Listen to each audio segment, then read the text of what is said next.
जब लग गुरु मिले न साचा, तब लग गुरु करो 10 पांचा। क्या गुरु बदल सकते हैं? क्या गुरु बदलने से पाप लगता है? अध्यात्म के इस मैदान में आखिर सही गुरु कौन है? गीता जी में वर्णित तत्वदर्शी संत कौन है? इन सभी प्रश्नों के उत्तर जानने के लिए अवश्य सुनिए जगत गुरु तत्वदर्शी संत रामपाल जी महाराज के मंगल प्रवचन। परमात्मा ने कलियुग को 3 चरणों में बांटा है। प्रथम चरण वो है जो परमेश्वर स्वयं आए थे, और ये पिछली पीढ़ी है, इसको दूसरा चरण है। और अंतिम जो लास्ट चरण है कलियुग का, तो इन तीनों को बांटा है परमात्मा ने, क्योंकि प्रथम चरण के अंदर ये जीव गणे दुखी नहीं होते। पहले वाले युगों से की तुलना में तो दुखी होते हैं, लेकिन इतने नहीं होते, इतनी जलालत नहीं भरती जितनी अब भरगी हमारे अंदर। इसका कारण क्या है ये बताएंगे आपको।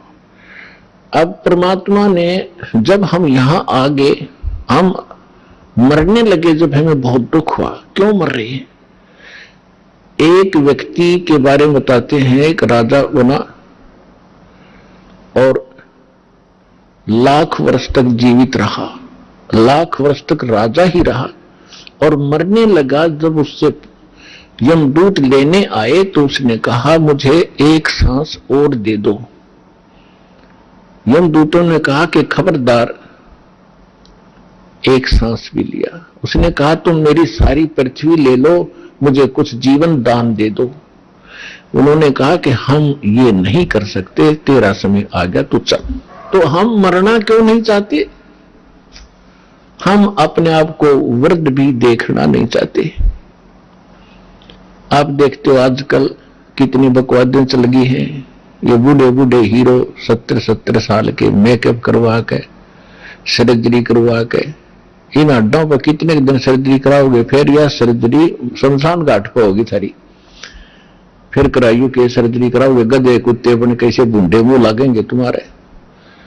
तो इस तरफ ना ध्यान जाता कि हम यहां कहां रह रहे हैं, क्या की सर्जरी करवा रहे हैं। तो हम न तो वृद्धावस्था पसंद करते, यह भी गलत है।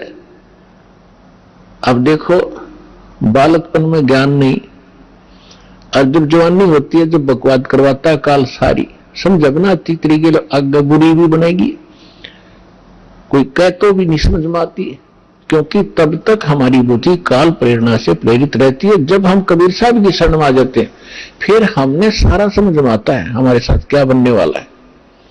फिर हम डरते हैं, जो विकल्प भगवान ने बताया वो करते हैं।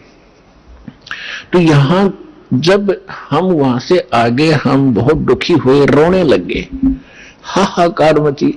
एक व्यक्ति मर जाता, सारा परिवार रिश्तेदार तक टक्कर मारने लग जाते। ऐसा क्यों हो रहा है?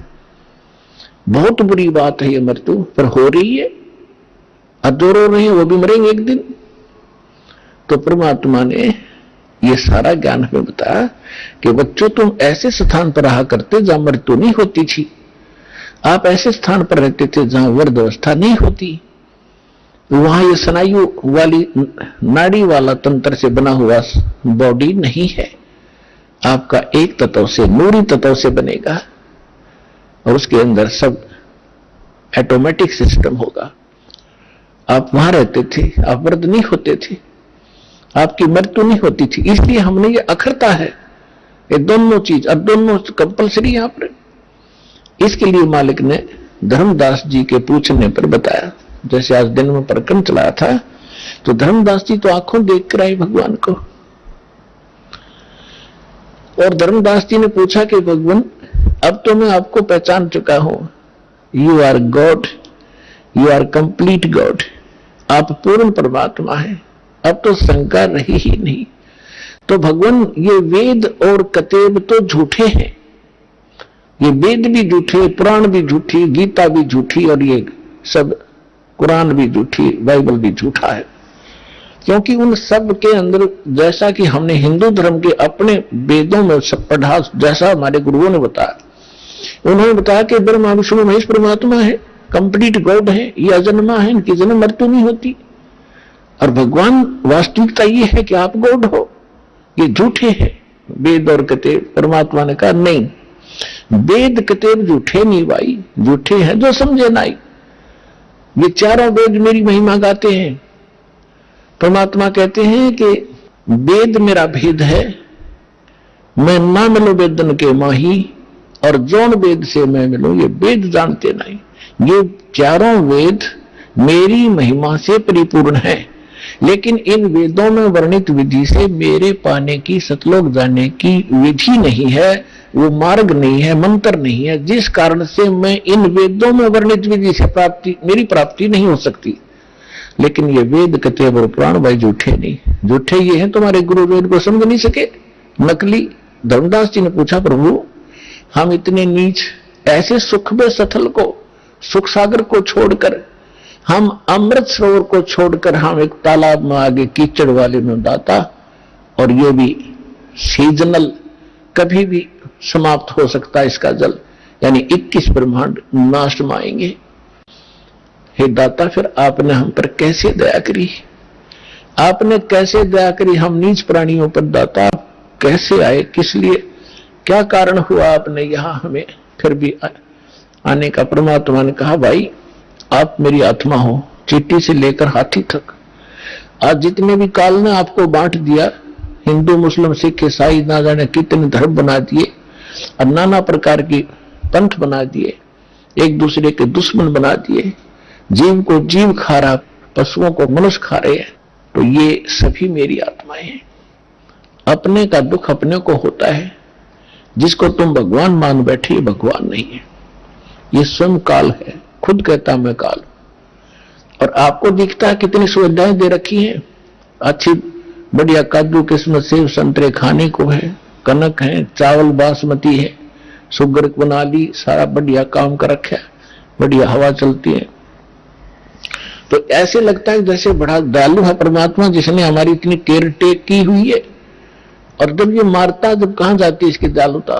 परमेश्वर ने कहा तुम कसाई के लोक में रह रहे हो, ये कसाई है। परमात्मा ने इसको काल कसाई कहा है। काल कसाई हसत है, सर्वलोक को खाए, और अंकुश निर्गुण नाम का सतगुरु दर पकड़ा जाए। जैसे कसाई बकरे पालता है, उनको सब सुविधाएं देता है, उसके लिए शेड भी बनाता है, छाया के लिए, गर्मी सर्दी से बचाने के लिए बाड़ा लगाता है, कोई हिंसक पशु ना खा जाए, उसमें तालाब भी बनाता है, चरागाह भी बनाता है, पाली भी छोड़ देता है, उनको संभालने के लिए नौकर। और वो भोले प्राणी, भोले बकरे और बकरियां समझते हैं ये हमारा मालिक कितना दयालु, हमारी कितनी देखभाल रखता है। और जब वो आता है उनके समूह में, तो वो उससे प्यार करते, ऊपर को पैर उठाकर सीने से लगाना चाहते हैं, पर वो भोले पशु कि ये हमारा नेक मालिक है। और वो ऐसे हाथ लगाता है, उसको चाटते हैं जीव ऐसे अपने मालिक समझ गए। वो देख रहा होता है ये कितने किलो का होगा, इसमें मांस कितना है, और वो समझते हैं ये प्यार कर रहा है। तो परमात्मा कहते हैं काल और उसके जितने अवतार, 3 लोग, परमात्मा कहते हैं कि ब्रह्मा विष्णु और इनके अवतारा, इन्हीं को तुम पूज पूज कर अंधे हो रहे हो। 3 देव की जो करते भक्ति, उनकी कबू ना होए मुक्ति। गुण तीनों की भक्ति में ये भूल पड़ो संसार, कहे कबीर निज नाम बिना कैसे उतरो पार। तो परमात्मा ने बताया कि तुम जिसको अपना मानते, तुम्हारा दुश्मन है, ये तुम्हें खा रहा है, इसको श्राप लगा हुआ 1 लाख मानव शरीरधारी प्राणियों के नित आहार करने का, और 1.25 लाख नित उत्पन्न करने का। अपने आत्मा देखो, आप विद्यार्थी हो, ये दास स्पिरिचुअल टीचर है। अभी तक आपने कितने अज्ञान को ग्रहण कर रखा था, अब आपके समझ में आवेगी। और उसमें आपको नो ऑब्जेक्शन था, चाहे किसी ने कुछ भी बता दिया आपने स्वीकार किया, क्योंकि आप उनको टीचर मानकर गए थे। और विद्यार्थी को जो टीचर बताता है तो उसके लिए तो फाइनल होता है। तो इसी प्रकार अब जब यहां आप आओगे, आपके वो पुराना रंग, पुराना ज्ञान धर्मदास जी के तरह कुछ दिन आड़े जरूर अड़ेगा, लेकिन इस ज्ञान के अंदर इतनी ताकत है, इतनी सत्यता है इसके अंदर कि हृदय में समा कर रहेगा, और जितना भी आपके अंदर वो अटपट था सब निकल जाएगा। पर ज्ञान धैर्य से सुनते रहना पड़ेगा। तो इसलिए दास जो ज्ञान देता है, इसको सुनना, इस पर विशेष मंथन करने की आवश्यकता नहीं है, क्योंकि मंथन वहां किया जाता है जहां शंका को हम स्वयं समाधान खोजने की चेष्टा करते हैं। यह सारी शंकाएं सत्संग से आपकी समाप्त हो जाएंगी। और ये समझकर सुनते रहना, अपनी अटपट ना करना, नहीं तो मार खा जाओगे धर्मदास की तरह।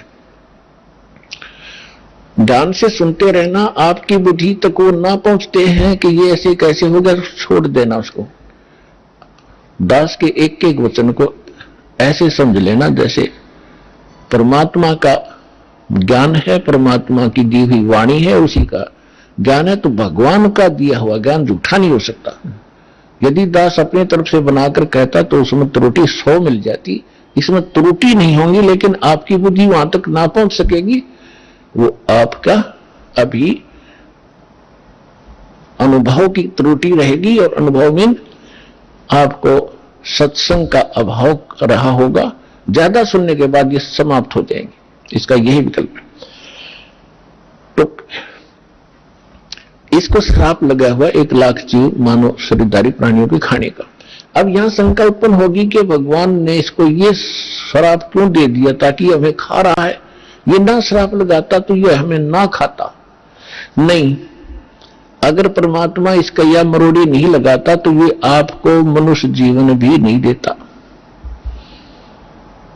और मनुष्य जीवन बिना आपको सद्बुद्धि नहीं आ सकती। भगवान कौन है, कहां है, उसको वापस प्राप्त नहीं कर सकते मनुष्य जीवन के बगैर। ये तो आपको तो दुखी करना ही करना था। जैसे एक मानव शरीर को छोड़कर जितने भी प्राणी हैं, क्या हालत है उनकी। जंगल में देखो, शेर किसी के पीछे भाग रहा है, चीता किसी के पीछे भाग रहा है, कोई किसी को खा रहा है, सांप मेंढक को खा रहा है, मेंढक को मनुष्य खा रहे। तो कोई बात है ये, सर्प को काट काट कर खा रहे, मर्गों को मनुष्य खा रहे हैं, भैंस गायों को खा रहे। तो ये तो उसमें क्या हालत होती है आपकी। तो अब परमात्मा ने ये कंपलसरी कर रखा है कि एक मनुष्य जीवन अवश्य देना पड़ेगा। इसने 84 लाख योनियों के भोगने के बाद भी, और दूसरे तरीके से जैसे पुण्यों का संग्रह होगा उससे अधिक भी मनुष्य जीवन कंटिन्यूसली भी मिल जाते हैं। तो दास जो कहने जा रहा है, जो आज का विषय है, एक विशेष रहेगा आपके लिए, और परमात्मा पाने के लिए आपके लिए एक विशेष प्रेरणा बनेगी, और सत्यता भी एक अत्यधिक सामने आएगी। वैसे तो आ ही रही है। तो जब हम यहां आ गए, हमारा बुरा हाल हुआ, कोई गधा बना, कोई कुत्ता, कोई सुअर, और फिर तपस्या के ऊपर जो हमें जलाया जाता है, वहां कैसे जलाया जाता है। ये अंदर एक सूक्ष्म शरीर है, स्थूल शरीर ये ऊपर है। इसके माध्यम से हम जो भी आहार करते हैं, आप देखो महापुरुषों ने कितना ज्ञान दिया है कि शराब मत पियो, मांस मत खाओ, सुल्फा भांग भुक्की मत खाओ, बुराई मत करो। तो हमने सबसे पहले बकवाद बनाई, हुक्का बनाया, बीड़ी बनाई, शराब काट ली, और सारे ये शुरू कर दिए, सिगरेट लाओ, गड्ढू मारो, सट्टे। ये क्या बकवाद है, ये पीने और खाने की वस्तु है। लेकिन इसने अपना आहार तैयार करवाना आपके माध्यम से।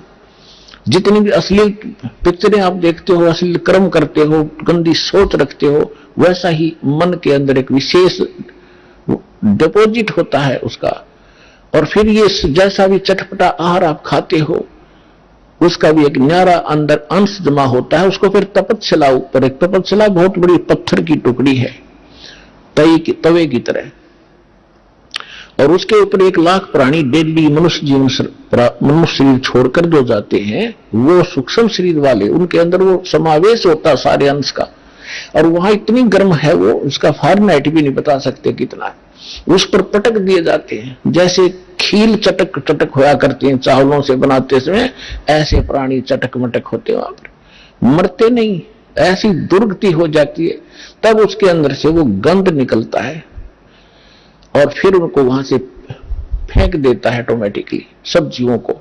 वो वापस आते हुए कुछ होश में आते हैं, तब उस समय वो धर्मराज के दरबार में पड़े दिखाई देते हैं। फिर वो खड़े होते, उनको लाइन बनवा दी जाती है कि अपने संस्कार, अपने कर्म आधार से अपनी इजाजत लो और चलो नेक्स्ट लाइफ के अंदर। और उधर से वो माल, वो गंध निकला हुआ काल खा रहा होता है। परमात्मा से पूछा कि भगवान आपने कैसे दया करी? कि भाई जब ये प्राणी तपस्या पर भूलने जा रहे थे तब मेरे को भगवान ने भेजा। धर्मदास तो समझ चुके थे, वो बाद में उनका समझ में आई कि सचमुच ये भगवान है। फिर भी परमात्मा ने अपने को छुपाने की चेष्टा की और क्या बताया कि धर्मदास जब ये तपस्या के ऊपर प्राणी भूलने जा रहे थे तब मैं वहां पर अपने पुत्र जोगजीत का रूप बना के आ गया। परमात्मा ने सबसे पहले, कबीर भगवान ने जब सृष्टि रची सतलोक की, उसमें सबसे पहले एक वचन से सब द्वीप और मान सरोवर रच दिए थे, 16 द्वीप। उन 16 फिर वो एक एक वचन से 16 पुत्र उत्पन्न किए थे, उनको वहां का प्रबंधक बनाया था।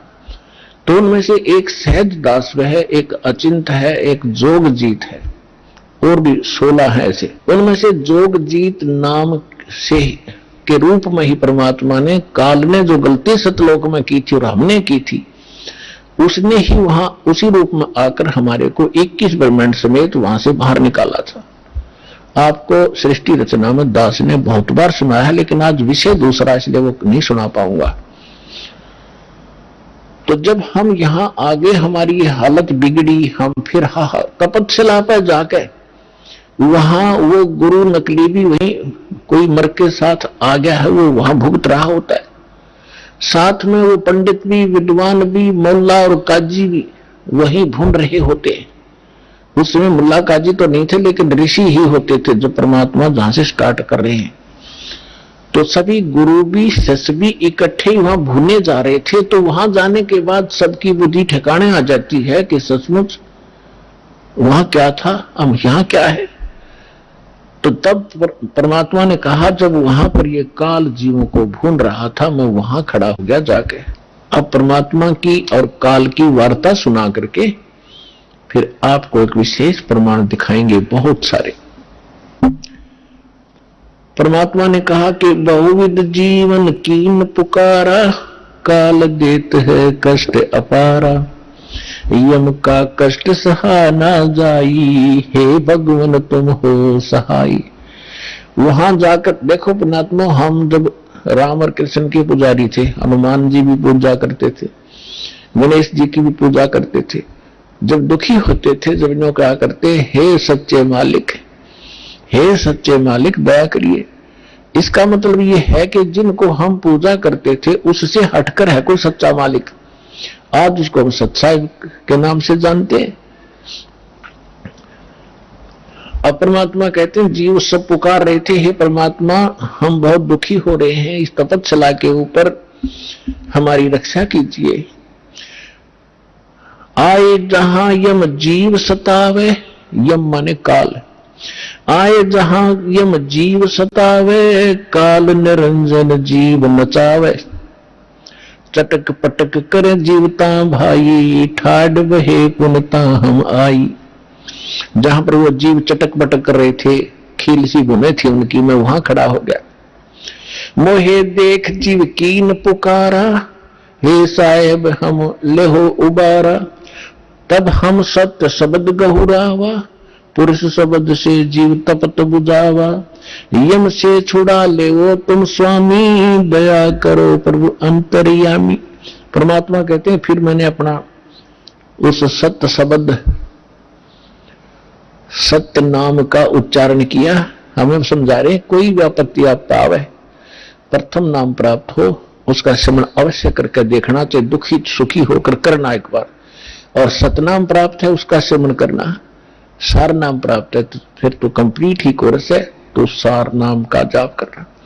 फिर देखना आपकी आपत्ति किस प्रकार हल्की होती जाती है। परमात्मा कहते हैं तब हम सत शब्द गहुरावा, सतनाम का जाप किया और पुरुष शब्द से जीव तपत बुझा हुआ। तपत टुकड़ी तो जल रही है लेकिन उनका जलन महसूस नहीं हो रही है मेरी वहां उपस्थिति में। तब जब वो उनकी जलन खत्म हुई तो बैठ गए ऐसे सामने, और सामने देखा चांद सा चेहरा, परमात्मा सामने खड़े हैं। यम ते छुड़ा ले तुम स्वामी, दया करो प्रभु अंतर्यामी। हे भगवान हमें छुटा लो, हमें हमारी रक्षा करो। तो परमात्मा कहते हैं मैंने उनसे कहा जब तुम जाए धरो जग देहा, तब तुम कर हो शब्द स्नेहा। पुरुष नाम सुमरियो सैदाना, बीरा सार गहो परवाना। दे धरो तब सत शब्द समाई, तब हम सतलोक ले जाई। जा आशा ता बासा होई, मन कर्म वचन सुमरियो सोई। परमात्मा कह रहे हैं कि देखो तब मैं जीवन से कहा समझाई, भाई जोर करूं तो मेरा वचन नसाई। अब क्या बताया है कि तुम जब पृथ्वी पर मनुष्य जीवन प्राप्त हो और तब मेरा कोई संत, मेरा दास आपको यथार्थ ज्ञान दे रहा हो, तो उस समय आप उससे मंत्र लेकर के जाप करना, फिर मैं तुम्हें छुड़वाऊंगा। अब मैं तुम्हारा कुछ नहीं कर पाऊंगा। कहे जीव सुन पुरुष पुराना, दे धरु बिसरो नहीं ज्ञाना। पुरुष जान सुमरो जुमराई, वेद पुराण कहे समझाई। वेद पुराण कहे मति एहा, निराकार से की जय नेहा। स्वर नर मुनि जन 33 करोड़ी, ये बंदे सभी निरंजन डोरी। ताके मते कीन हम आशा, अब हम चीन पड़ा यम फांसा। अब वहां जितने भी जीव तपस्या पर भून रहे थे, परमात्मा ने सृष्टि रचना सुनाई, तुम कैसे फंसे हो। तब ये अब कह रहे हैं कि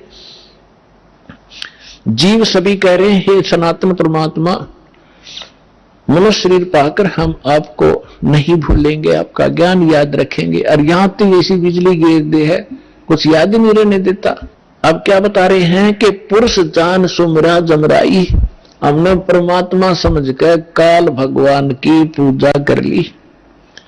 और वेद पुराण कह समझाई कि आज तक जितने भी विद्वान पुरुष हमारे मिले हमें को, वो कह रहे हैं कि वेदों और पुराणों में बताया है ये निरंजन ही परमात्मा है, ब्रह्म ही सर्वशक्तिमान है। वेद पुराण कहे मति एहा, निराकार से करियो नेहा। कि ये सब निराकार बताते हैं उस भगवान को, कि वेदों में निराकार लिखा है। परमात्मा बोले ये वेद कतेब झूठे ना भाई, झूठे हैं जो समझे नहीं। तो वहां पर सभी प्राणी कहते हैं कि सुर नर मुनि जन 33 करोड़ी, ये भी परमात्मा सब काल के ही बंधे हुए हैं, इनकी पूजा करते हैं। और ताके मते कीन हम आशा, उन्हीं के विचारों के आधार से हमने भी इसी आस पर ये साधनाएं की। अब हमो चीन पड़ा यम फांसा, अब हमने काल के इस जाल का पता लगा आपके ज्ञान से। सुनो, और परमात्मा कहते सुनो जीव चल यम तेरा, ये यम फंदा कीन गनेरा। अब परमात्मा कहते हैं धर्मदास जो पूछो मोही, युग युग कथा कहूं मैं तो ही। जब ही पुरुष आज्ञा की ना, जीवन काज पृथ्वी पग दीना। कर परिणाम तब पृथ्वी पग धारा, पहुंचे जहां धर्म दरबारा। प्रथम चले जीव के काजा, पुरुष प्रताप पर शीश पर छाजा। आवत मिले धर्म अन्यायी, दिन तीन पुन हमसे राड बढ़ाई। मोको देख धर्म डिग आवा, महाक्रोध बोलो उतर अतुरावा। अब परमात्मा क्या बताना चाह रहे हैं कि मैं जब वहां आया तपस्या के ऊपर, और उधर से काल के आहार का समय हो गया, उसने टाइम फिक्स कर रखा कि इतने समय में वो सभी यहां पर अपना भुन के जल भुनकर चले जाएंगे और मेरा मटेरियल शेष रह जाएगा। उसने उस आइडिया से आया वो काल, लेकिन जीव वहीं रखे परमात्मा ने उनका भ्रम निवारण करने के लिए कि जिसको तुम निराकार कहते हो, वो देखो वो आ रहा है। तुमसे निकले हुए इस गंध को खाने के लिए ये हो तुम्हारा ब्रह्म, वो आ रहा देखो, ओछा माथा, काला शरीर, विकराल, लंबे लंबे बाल सारी शरीर के ऊपर ऐसे कहने लगे वो आ रहा देखो। तब सभी काल घबरा गए, जैसे शेर को देखकर बकरे कांपने लग जाते। परमात्मा ने कहा चिंता मत करो, मैं खड़ा हूं यहां पर, और अब तुम जाओ, अब मेरी इसकी बात बनेगी कुछ। तो वो परमात्मा ने वहां से अपनी शक्ति से उड़ा दिए, वो फिर अचेत कर दिए। काल ने तुम्हारे साथ ऐसे जुल्म कर ही रखा, इसका तो एक विधान बना हुआ है। उधर से जब काल भगवान ने देखा कि ये जोग जीत कैसे खड़ा है यहां पर, तो उसको ये मालूम था कि ये वैसे तो आ नहीं सकते, कोई आदेश परमपिता का होगा। जोग जीत को अपना बड़ा भाई समझकर और दूसरा अपना दुश्मन मानकर कि इसने मुझे वहां से निकाला था, आज इसको पहले तो इसे पूछूंगा कि किस उद्देश्य को लेकर आए हो, परमात्मा का कोई आदेश लाया है क्या, उसके बाद फिर इसको खूब पीटूंगा, इसने मेरी बेइज्जती की, वहां से निकाला। तो जो ही काल निकट आया, काल ने पूछा कि जोगजी तू यहां क्यों आया, कोई परमात्मा का आदेश है तो मुझे बता, कोई हुक्म लेकर आया है तो पहले वो बता, और फिर जोगजी तुम्हें छोड़ूंगा नहीं मैं, आज तो मेरा फंस गया, तूने मेरी बेइज्जती की, वहां से मुझे निकाला मैंने, और गलती खुद करी, वहां ऐसी बकवाद करी, भगवान ने तब निकाला। तो दुष्ट व्यक्ति के ये स्वभाव होता है, अपनी गलती नहीं मानता हो। तो तब परमात्मा ने जोगजीत रूप में भगवान कबीर साहब ने कहा कि सुन ले ज्योति निरंजन, आदेश परमपिता का, तूने सभी प्राणियों को महादुखी कर रखा है, कोई कुत्ता, कोई गधा, कोई सूअर बनाकर, और मनुष्य जीवन में कोई सुखी नहीं। क्या ये इसलिए तेरे साथ आए थे? तेरे साथ आ गए ने गलती कर दी तो ऐसा प्रतिशोध लिया करते। तो उसने कहा कि तू अपना मतलब बता, तेरा क्या उद्देश्य है? तो परमात्मा ने कहा कि मेरा उद्देश्य है मैं नीचे जाऊंगा ब्रह्मांडों में। 21वें ब्रह्मांड की बात है, सबसे ऊपर तपस्या है, आपने ब्रह्मांडों के चित्रों में देखी होगी जो दास ने बनाए। कहा कि नीचे के लोकों में जाऊंगा, तेरा भांडा फोड़ करूंगा, तेरा सारा पोल खोल लूंगा कि भगवान नहीं है, ये काल है, इसको ये श्राप लगा हुआ है, तुम गंदे लोक में रह रहे हो, तुम यहाँ के वासी नहीं हो। और सबको यथार्थ ज्ञान देकर परमात्मा ने ऐसा मंत्र दिया मेरे को, जो प्राणी उस मंत्र को ले लेगा काल तो निकट नहीं जा सकता उसके। ऐसा मंत्र मेरे पास है, वो जाके दूंगा। तो उसने सोचा कि तो मेरा नाश करेगा, नीचे जाकर भेद बतावेगा तो उजड़ जाएगा सब कुछ मेरा। तो इसने परमात्मा ने कहा कि इस बात को सुनकर इतना भयंकर हो गया, मुझे मारने के लिए झपट्या।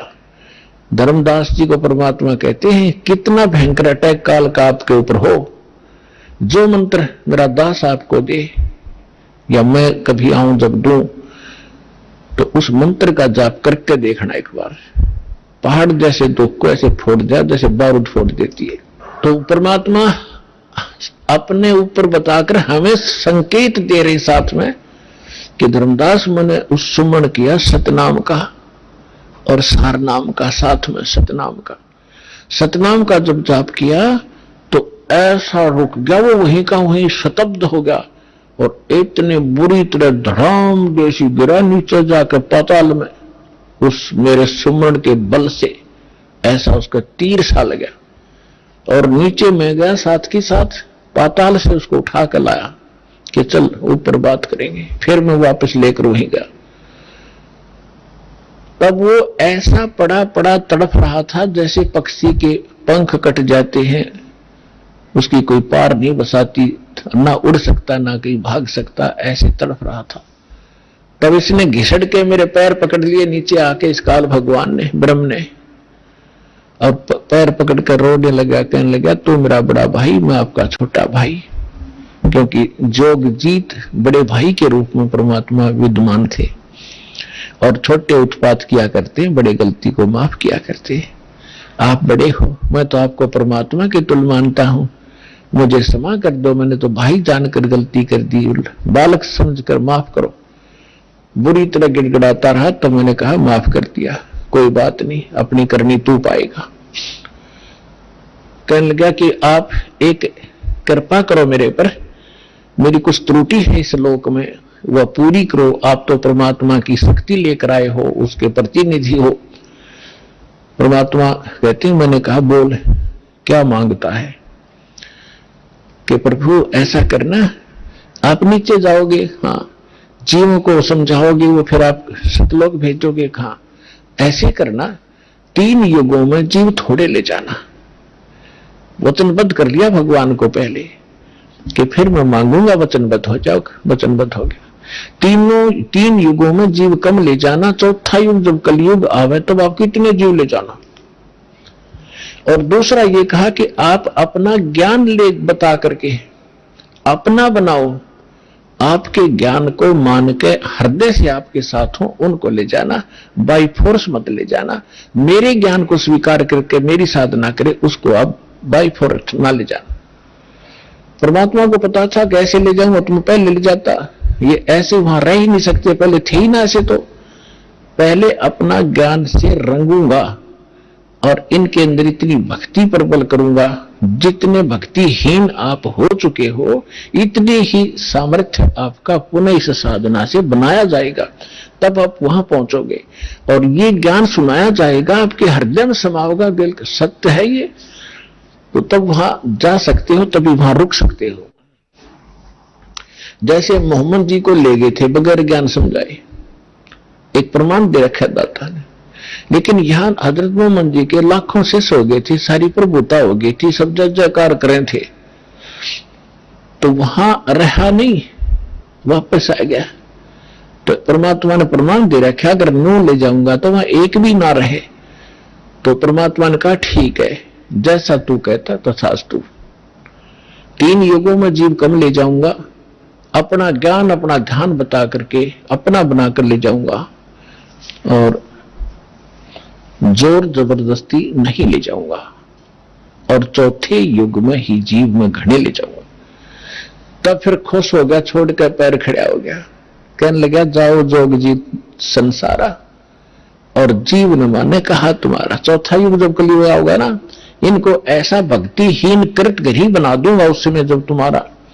परमात्मा ने क्या कहा था कि चौथा युग जब कलयुग आई तब हम अपना अंश पठाई, तब हम जाएंगे या अपना अंश पठाएंगे।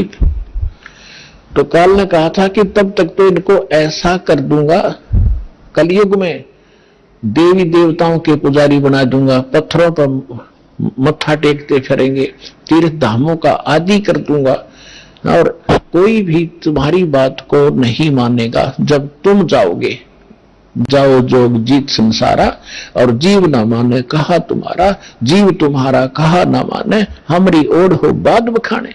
उनको ऐसे नकली झूठे रंग से रंगवा दूंगा अपने दूत भेज भेज कर कि आप बताओगे सच्चा ज्ञान, और वो करेंगे विरोध। तू कहां से आ गया फिर मां विष्णु में, इसके माता पिता बताने वाला, सर फोड़ देंगे तेरा और तेरे नुमाइंदे का, चले जाना। परमात्मा बोले यह चिंता तूने नहीं है, आपने जो मांगा हमने दे दिया, अब हम जाने और हमारा काम जाने। अब काल ने कहा था ज्ञानी विनती एक हमारा, जोग जीत विनती एक हमारा, सो ना कहियो जो से ऐसा ना करना मेरा हो बिगाड़ा। फिर क्या कहा है कि पुरुष दीन जस मोको राजू, तुम भी देव मोरा होयो काजू, अब हम वचन तुम्हारा मानी, लीजो हंसा हमसे ज्ञानी। विनती एक करो सो ताता, वचनबंद मानो हमारी बाता। वचनबंद होकर हमारी बात मानो हे बड़े भाई तात। सतयुग त्रेता द्वापर माही, तीनों युग जीव थोड़े जाही, चौथा युग जब कलयुग आवे तब तो शरण जीव हो जावे। ऐसा वचन हर मोहि दीजे, तब संसार गमन तुम कीजिए। विनती तोर लीन में मानी। अब आपको कबीर सागर को दिखाएंगे। अपने आत्माओं परमेश्वर ने धर्मदास जी से कह दिया था, धर्मदास मेरी लाख दुहाई, और जो मूल ज्ञान है, मूल मंत्र है और यथार्थ ये भक्ति विधि है, सार शब्द है, ये अभी किसी को बताना नहीं। धर्मदास मेरी लाख दुहाई, ये मूल ज्ञान सार नाम की तबार न जाई। मूल ज्ञान और सार नाम बाहर जो पढ़ी, ये बिचली पीढ़ी हंस नितर ही। और मूल ज्ञान को तब तक छुपाई जब तक द्वादश पंथ ना मिट जाए। काल ने कहा था कि जाओ जोग जीत संसारा, जीव न माने कहा तुम्हारा। जीव तुम्हारा कहा न माने, हमरी ओढ़ हो बाद बखाने। और फिर कहा था कि परमात्मा ने कहा था कि कलयुग में अपना एक कबीर नाम से पंथ चलाऊंगा और फिर मैं अपने जीव को समझाऊंगा। तो काल क्या कहता है, हे साहब तुम एक पंथ चलाओ, जीव उभार लोग ले जाओ। एक पंथ तुम आप चलाओ, जीवन को सतलोक पठाओ। द्वादश पंथ करूं मैं साजा, मैं तेरे ही नाम से सतपुरुष सतलोक सचखंड कबीर नाम से 12 पंथ चलाऊंगा। द्वादश पंथ करूं मैं साजा, नाम तुम्हारा ले करूं आवाजा। द्वादश यम संसार पठाऊं, अपने 12 काल के दूत भेज दूंगा संसार में, और नाम तुम्हारा ले पंथ चलाऊं। प्रथम दूत प्रकट मम जोई, प्रथम दूत प्रकट मम आई, और पीछे अंश तुम्हारा जाई। अब काल क्या कहता है कि पहले मेरे दूत जाएंगे और सबको भ्रमित कर देंगे। ये शंकराचार्यों तो लेकर और आज तक जितने राधा स्वामी, धनबन सतगुरु, सच्चा सौदा, सरसार फलाने, निरंकारी, आसाराम, सुदानसुर, ये जितने भी पंथ हैं ये सारे काल के दूत समझ लेना। तो परमात्मा ने कहा था कि तू अपनी बुद्धि, क्योंकि वो तो जीव है मालिक के सामने, काल भी, ब्रह्मा विष्णु महेश भी। तो परमात्मा को पता था कि अपने दास को ऐसे समय में भेजूंगा जब सारे के सारे पंथ चल चुके होंगे, अपने अनुभव की पुस्तकें बना चुके होंगे और अपना अनुभव फाइनल कर चुके होंगे कि परमात्मा निराकार है, वहां प्रकाश ही प्रकाश है, वहां कुछ भी नहीं है। और फिर मेरा दास जाएगा सभी सदग्रंथों से प्रमाणित करके मेरी प्यारी आत्माओं को मेरा भेद बतावेगा। और ये बिचली पीढ़ी परमात्मा ने, पुण्यात्मा हिसाब लगा के देख लो, दास ने वो जमाना भी देखा है, हाथों से ऐसे पशुओं का चारा हमारे माता पिता दादा काटा करते थे पिताजी। फिर ये चली थी हाथ से मशीन, वो भी देखा। फिर इलेक्ट्रिक सिस्टम से चलने लगे, कट कट कट हाथ से चक्की पीछा करते, वो उसमें भी देखा। और कहीं हमने ट्रैफिक नहीं देखी और कोई टेलीफोन संचार सुविधा नहीं उपलब्ध थी। अब अभी सन 2000 से इधर इधर 1997 के बाद परमात्मा ने डूंगा उठा दिया, पूरा विश्व को शिक्षित कर दिया। शिक्षा देना अनिवार्य समझा, नहीं तो शिक्षा सबसे बड़ी खतरनाक है आपके लिए। आपको कहां ले जाकर छोड़ दिया, बम बनाने लग गए। 2 दिन का जीवन है, कल मृत्यु हो जा। या बन रहे वैज्ञानिक बनना था, इस सच्चे ज्ञान को समझना था, परमात्मा के लोक में जाना था जहां जाकर फिर कभी दुख नहीं होता। और हमको बेईमान बना दिया, अहंकारी बना दिया। छोटी सी पोस्ट प्राप्त करके कोई IAS IPS डॉक्टर इंजीनियर बन जाता है, चौधरी पाक जाए, नवांडी पाक का, कल मृत्यु हो जाए, परसों गधा बन के खड़ा होगा। क्या है ये आंखें कहां गई आपकी? तो काल ने इनमें मोतिया बंद कर दिया कि आगे भी कुछ है, वो नहीं ध्यान माने देता। तो परमात्मा को पता था कि मेरा दास जब जाएगा, इन सब के एक शिक्षित किया। ये इंटरनेट, यूट्यूब, टीवी चैनल और मोबाइल के अंदर ऐसे सिस्टम ये मनुष्य बना दे। मनुष्य यही थे, 40 लाख वर्ष हो गए इनको। वो भी इतिहास तो आपने देखा होगा, पीछे कैसे घोड़ों पर, ऊंटों पर लद्दे हंडा करते, और एक रथ बना रखा था जो बहुत बड़ा अच्छा वाहन माना जाता था, राजा लोग बैठते थे। और उसमें एक रेडू के अंदर, एक बुग्गी में 6 घोड़े खच्चर जोड़ कर घसीटे फिरा करते थे। कहां थी वो कल जीव में? अब दाता ने दया करी आपके ऊपर।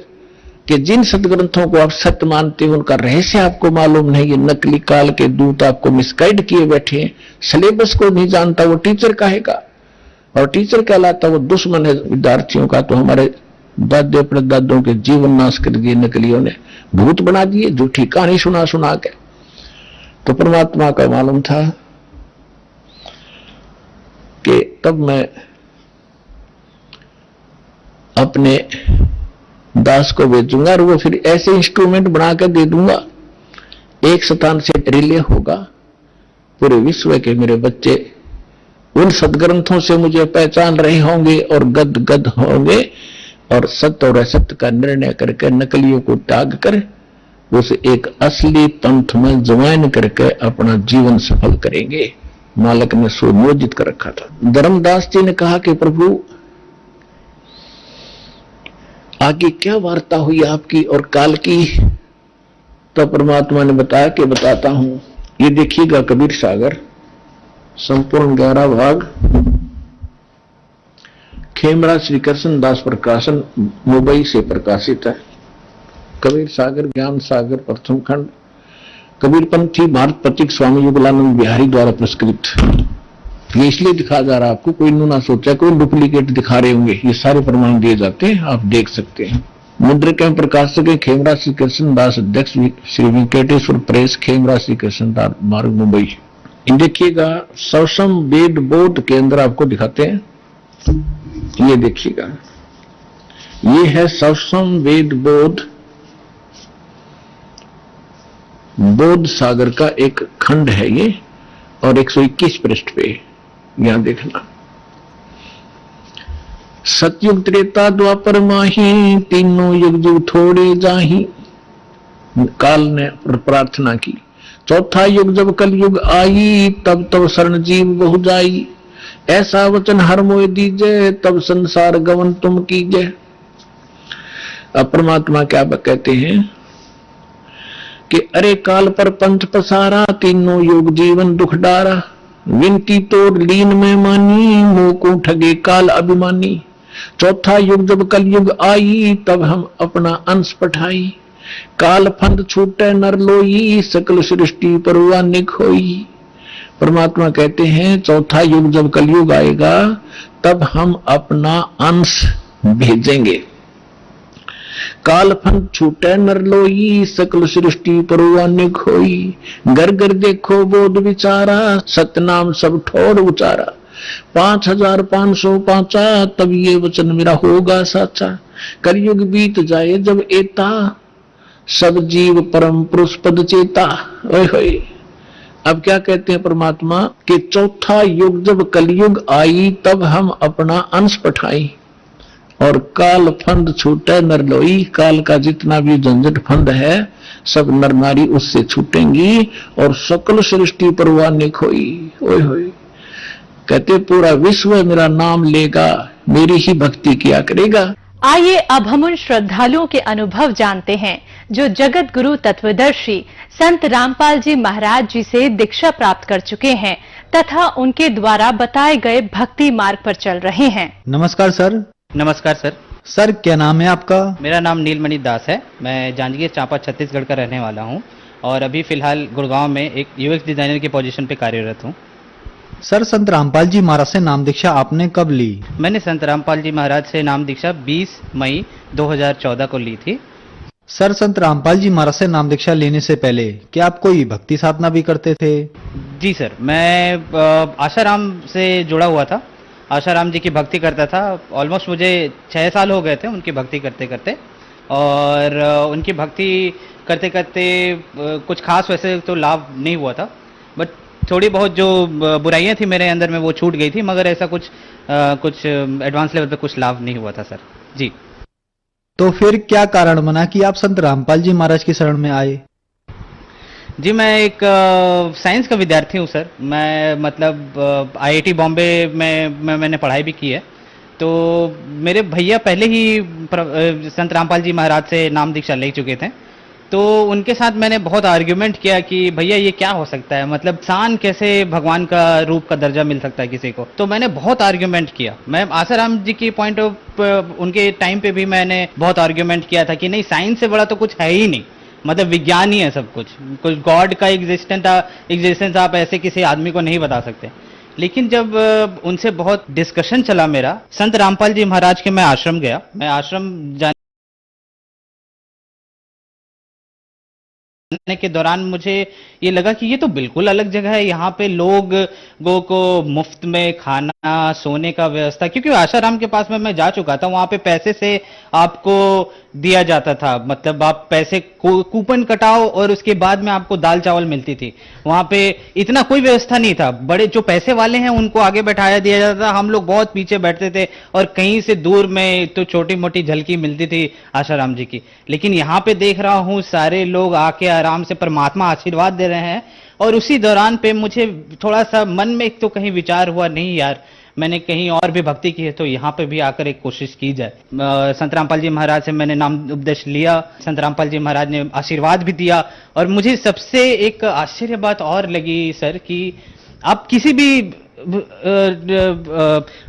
व्यक्ति जन के आश्रम में जाएं, आशाराम जी को ले लें या किसी और भी बहुत सारे संत और जो पुरुष अपने आप को बताते हैं उनके आश्रम में जाएंगे तो वो लोग इंडिविजुअली आपको आकर आशीर्वाद नहीं देते हैं।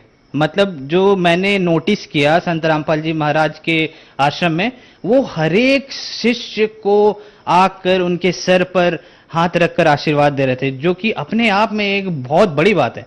मतलब कौन से एक आप इतने बड़े पदवी पे पहुंच गए हो तो अपने आप को समझने लग जाते कि नहीं मैं तो आई एम गॉड। तो वो चीज मुझे लगा कि नहीं यार, वो तो एकदम बिल्कुल अपने आप को ऐसे दर्शा रहे हैं जैसे कि नहीं बेटा मैं तुम्हारा गुरु हूं और तुम लोग शिष्य हो और तुम्हारा जितना भी दुख और जिंदगी में जितने कष्ट हैं उसको निवारण करना मेरा ही काम है। तो मतलब ये चीज मुझे दिखा और इसके बाद मैंने तो निश्चय कर लिया कि नहीं, मुझे संत रामपाल जी महाराज से नाम उपदेश लेना चाहिए। सर आप साइंस पर विश्वास करते हैं, फिर आपने संत रामपाल जी महाराज से नाम दीक्षा ली। हम आपसे पूछना चाहेंगे कि अभी आपकी क्या क्वालिफिकेशन है, आप क्या काम करते हैं? जी मेरी क्वालिफिकेशन, मैं national institute of fashion technology से बैचलर इन डिज़ाइन टेक्सटाइल में मैंने डिग्री ली है। मैं उस दौरान पे शाहरुख खान, आपने अभिनेता का नाम सुना होगा, मैंने उसके घर का इंटीरियर भी डिज़ाइन किया हुआ है। ये इंडिया टुडे के आर्टिकल में पब्लिश भी है।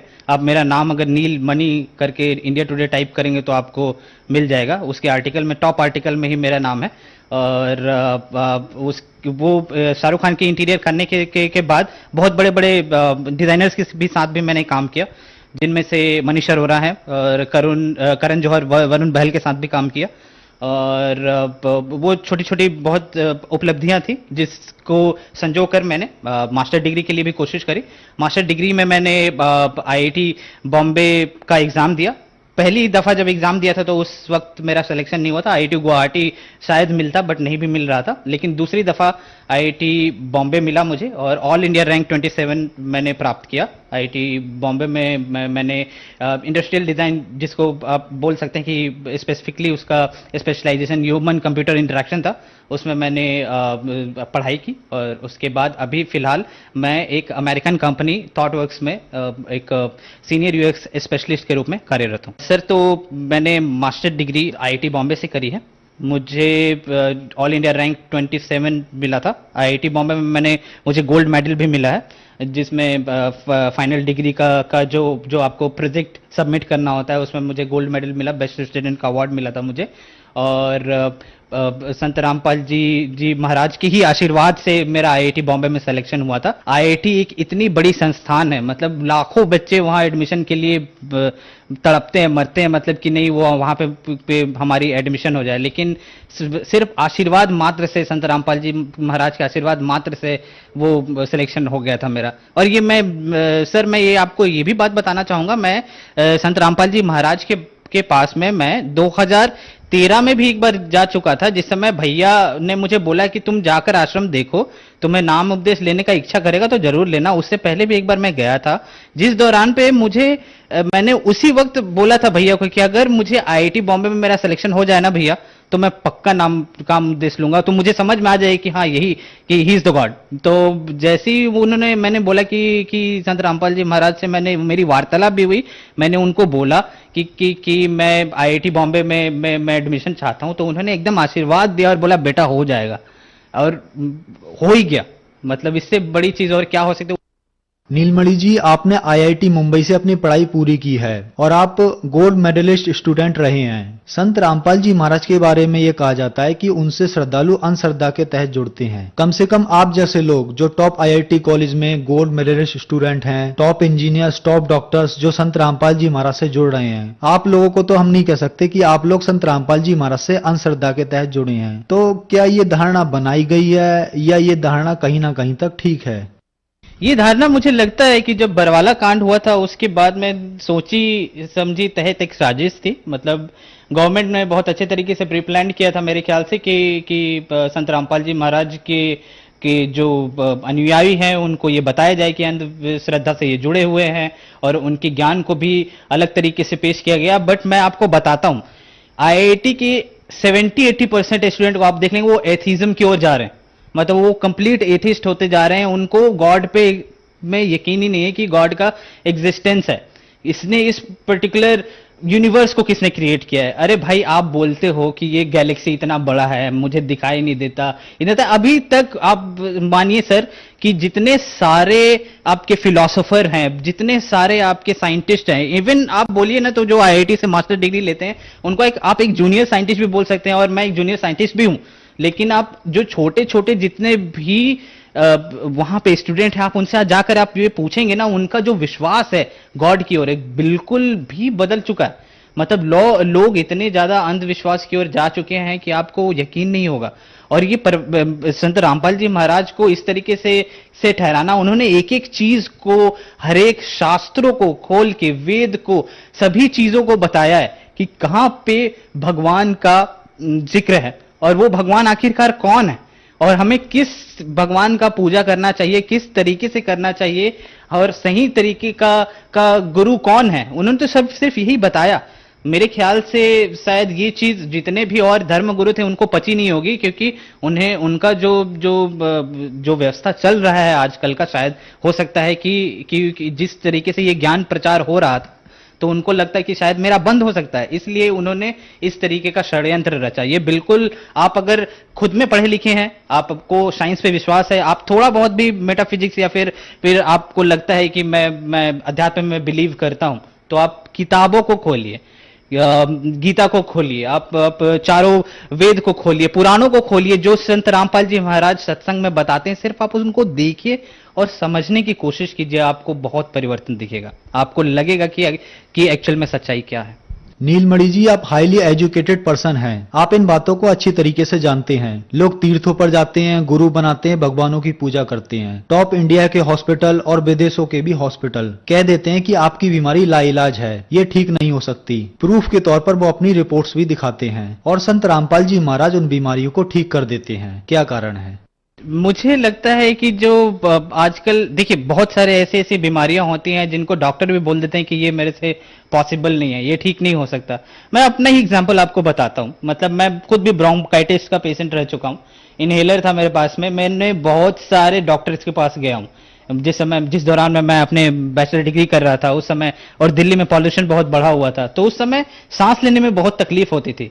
तो मुझे कहीं ना कहीं लगा, और भैया से भी मैंने पूछा कि क्या करना चाहिए, तो डॉक्टर के पास तो जा ही रहे थे, लेकिन मैंने सोचा एक बार अरदास लगाकर देखें संत रामपाल जी महाराज से क्या होगा। जब अरदास लगाई तो एकदम से गायब हो गया। आज की डेट में मैं बता रहा हूं आपको कि मतलब ऐसे बीमारी छू मंतर हुई, जो डॉक्टर बोल रहे थे कि टाइम लगेगा, आपको इनहेलर ले लो और अलग अलग तरीके के टैबलेट्स दे रहे थे। आज जब संत रामपाल जी महाराज की इतनी दया हुई है कि मुझे तो दवाई हाथ लगाना ही नहीं पड़ता। संत रामपाल जी महाराज सिर्फ आपको मंत्र देते हैं, वो मंत्र और साधना को आप सही तरीके से जब करने लग जाएंगे तो ऑटोमेटिकली आपकी की जो जितनी भी बीमारियां हैं धीरे धीरे करके ठीक हो जाएंगे। और मेरे बहुत सारे ऐसे मित्र हैं सर जो आईआईटी में पढ़े हैं और वो भी मतलब ऐसे अगरबत्ती वगैरह दिखाते थे और मैं साथ ही साथ मैं अपना नित्य नियम किया करता था संत रामपाल जी महाराज का। तो वो लोग, उनको आश्चर्य होता था कि ये कौन सी पूजा की विधि है जिसमें कुछ जलाना नहीं पड़ता, कुछ करना नहीं पड़ता, एक आपने बस जोत जला दिया है, उसके बाद में आप बस उसको पाठ कर रहे हो, ये क्या है। तो मैं उसी तरीके से उनको समझाने की कोशिश कर रही, ये जो आप कर रहे हो ये बिल्कुल आडंबर है, ये कहीं लिखा ही नहीं हुआ है। आप मुझे बताओ गीता में कहाँ लिखा हुआ है, किसी वेद में बताओ, पुराण में बताओ। और मैं यकीन मानिए, मैं जिस लड़के के साथ में आईआईटी रूममेट में था, मेरा जो रूममेट था वो रैंक 1 होल्डर था, मतलब ऑल इंडिया रैंक 1। तो वो बहुत बड़ी बात होती है। मतलब वैसे लोगों के भी, लोगों में आपको इतनी अंधविश्वास दिखेगी ना जो कि मतलब जिसको देखा समझा ही नहीं जा सकता। तो मैं कहूंगा कि कम से कम आप संत रामपाल जी महाराज की जो पूजा विधि साधना है उसको समझिए, और जो उन्होंने गीता और वेद शास्त्र पुराण में जो बताए हैं कम से कम उनको फॉलो कीजिए, देखिए, सत्संग सुनिए, तो आपको समझ आ जाएगा। सर, आप साइंटिस्ट हैं, हम आपसे पूछना चाहेंगे कि संत रामपाल जी महाराज के नामदान सेंटर पूरे इंडिया के साथ साथ विदेशों में भी खुले हुए हैं। संत रामपाल जी महाराज टीवी के माध्यम से नाम दीक्षा देते हैं, तो सर ये कैसे पॉसिबल हो रहा है, एक संत इतनी दूर बैठकर अपने श्रद्धालुओं को सभी लाभ, उनकी बीमारियां एक मंत्र देकर ठीक कर रहे हैं? मैं तो सर सबसे पहले मैं आपको ये बोलना चाहूंगा कि आपने उनको संत बोलकर, मतलब वो गॉड हैं। मतलब आपको अगर यकीन नहीं होगा, वो गॉड है साक्षात, कबीर साहब हैं। मतलब मैंने लाइफ में बहुत परिवर्तन देखा आपने, मतलब इतनी पढ़ाई किया, ये किया, वो किया, बहुत सारे डिस्कशंस हुए हैं। मतलब मैं झारखंड टॉपर रह चुका हूँ, गोल्ड मेडल जीता है मैंने मैथमेटिक्स में। इन सब का क्या है, ये सब कुछ नहीं है सर, मैं बता रहा हूं आपको। 2.5-3 लाख रुपए तो सैलरी आज मेरी महीने की। मतलब वो जो भी हो चुका हो सका है, वो सब सिर्फ और सिर्फ संत रामपाल जी महाराज की वजह से हो सका है। जो भी व्यक्ति इस बात को अगर बोलता है कि मतलब मैं साइंस हूं और मैं आपको चैलेंज कर सकता हूं, मैं बता रहा हूं आपको, आप एक बार उनका सत्संग बस सुनकर देखिए। वो जो वहां जेल में बैठे हुए हैं ना, वो साक्षात भगवान है। उन्होंने ये पूरा का पूरा, मतलब वो बैठे बैठे वहां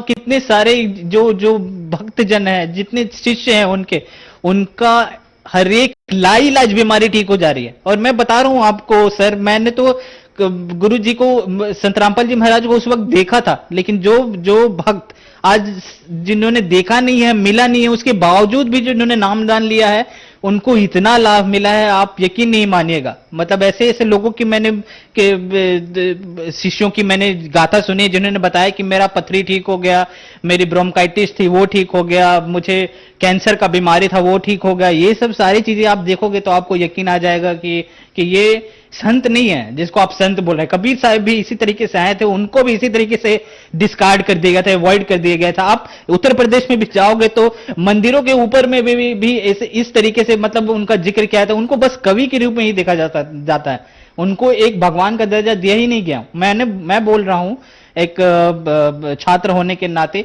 कि कम से कम आप उनको भगवान नहीं मानते तो कम से कम उनकी बातों को तो सुनो। आप न्यूटन का लॉ पढ़ते हो, आप किसी गैलीलियो की बातों को सुनते हो, उनको तो समझते हो ना, उनकी बातों को तो मानते हो। आइंस्टाइन ने जो बोला उनकी बातों को मानते हो ना कि E=mc² होता है, इसको मान लेता हूं मैं। एक बार मानकर तो देखो कि संत रामपाल जी महाराज क्या बोल रहे हैं। नीलमणि जी, जो श्रद्धालु आज आपको टीवी पर देख रहे हैं, खास करके वो युवा जो आज अपने आप को एथिस्ट यानी नास्तिक कहने पर गर्व महसूस करते हैं, उनके लिए आप क्या कहना चाहेंगे? आजकल के बच्चों को क्या कहा जाए सर, मतलब उनका पता ही नहीं क्या फिलॉसफी हो गया है, क्या थॉट प्रोसेस हो गया है। भगवान पे विश्वास नहीं, शायद माता पिता का इज्जत करना भी भूल चुके हैं। मतलब मोबाइल फोन में चिपके रहना, टिकटॉक पे वीडियोस बनाना, ये सब ऐसी ऐसी चीजें जो शायद यही चीज समाज की कुरीतियां आपकी ठीक हो जाएंगी। आप एक बार आकर देखो, संत रामपाल जी महाराज के आश्रम आओ। सर मैं आपसे बस इतना कहना चाहूंगा, संत रामपाल जी महाराज का सत्संग सुनो, चैनल पर सत्संग आता है, पीली पट्टी चलती है नीचे पर, उनपे फोन नंबर दिए होते हैं, आप उनपे कांटेक्ट करो, कॉल करो, आपको आसपास के नामदान सेंटर का पता भी चल जाएगा और वहां से जाकर भी नाम उद्देश्य ले सकते हो। जब उनका ज्ञान समझ आएगा तो आप उस फोन नंबर पे कांटेक्ट करके निःशुल्क पुस्तक भी मंगवा सकते हैं। पुस्तक को पढ़िए, पूरा का पूरा मिलान कीजिए बुक बाय बुक। जब आपको समझ आ जाए तो आप नाम उपदेश ले सकते हैं। धन्यवाद जी। सत साहेब।